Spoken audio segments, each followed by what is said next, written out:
monde, petit update vite fait pendant que j'étais en auto.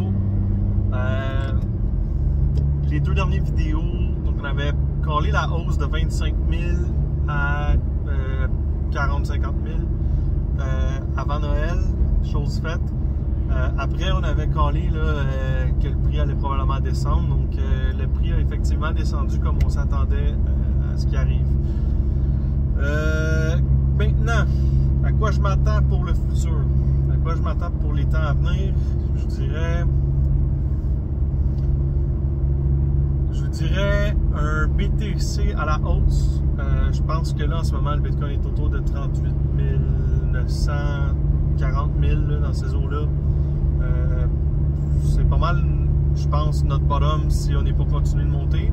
On pourrait descendre encore un petit peu. Je vais dire ça comme ça. Je vais dire, tant qu'on va pas en bas de 34 000 US, c'est bullish. Si on va en bas de 34 000 US, je reverrai mon plan d'attaque, on va dire. Je reverrai ma façon de procéder. Mais pour l'instant, 34 000 US, c'est mon trigger. Puis, à quel niveau je m'attends à ce qu'on aille? Je m'attends à ce qu'on aille vers possiblement 77 000 US peut-être à 80 000 US sur la prochaine hausse qui s'en viendrait là. Ça, c'est tant qu'on tient le support à 34 000 US. Si on devait baisser, comme je dis, en bas de 34 000, j'ai un autre plan à ce moment-là. Je reviendrai à ce moment-là. Pour l'instant, tant que 34 000 tient, je vise 77 000 à 80 000 US. Quelle autre chose que je voulais dire? Ouais.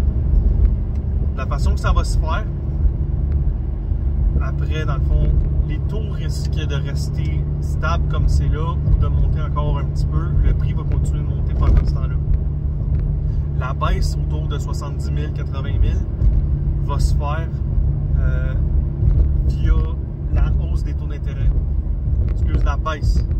Quand les taux d'intérêt vont baisser, c'est là que ça risque de mal aller. La raison est simple, je vais vous expliquer pourquoi.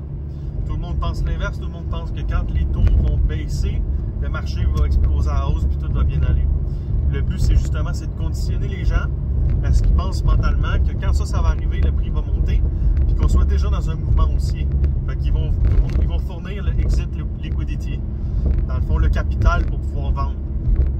Dans le sens où on peut vendre nos jetons puis le prix ne baisse pas parce qu'il y a du capital qui cherche à le faire monter vers le haut jusqu'à temps qu'il n'y ait plus de capital puis que le prix commence à baisser puis qu'on puisse continuer de tomber tranquillement, pas vite, mais on va avoir absorbé tout l'argent de la masse qui est en train d'acheter. Parce qu'en ce moment, la masse pense que quand les taux d'intérêt vont baisser, le prix va exploser à hausse. La façon que ça va se faire, ça va être, les taux d'intérêt vont baisser, les gens vont penser que ça va continuer de monter pour toujours. Là, le prix va baisser, quand même, malgré le fait que c'est supposé monter. Puis, quand le prix va baisser, il y en a qui vont prendre peur parce qu'ils vont dire « Hey, les taux baissent, le prix est supposé monter. » Mais c'est pas ça qui se passe. Ça veut dire qu'il se passe quelque chose de grave dans l'économie.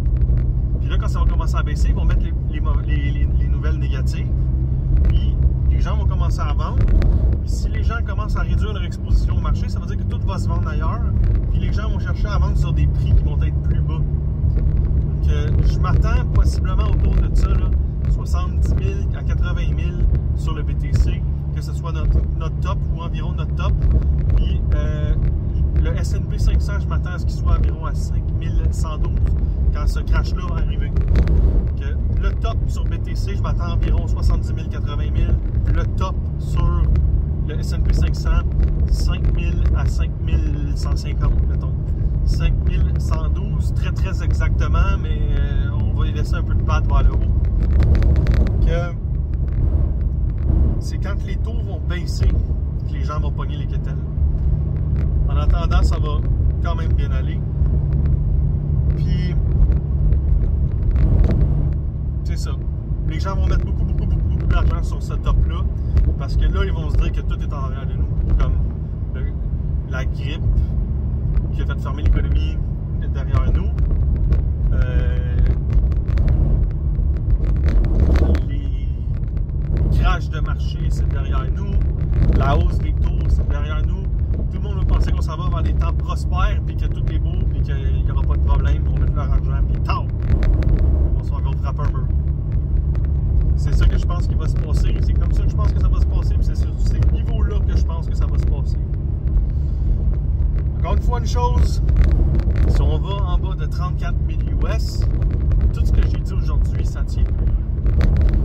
On va y aller comme ça, puis vous savez, comme toujours, c'est pas des conseils financiers, c'est juste mes idées, ce que je pense, que je mets sur Internet, puis après ça, vous en faites ce que vous voulez. Pour moi, c'est mon journal d'abord, pour pouvoir revoir à long terme ce qui s'est passé, et comment j'ai pensé à X ou tel moment sur le graphique, pour pouvoir revivre ces moments-là au besoin.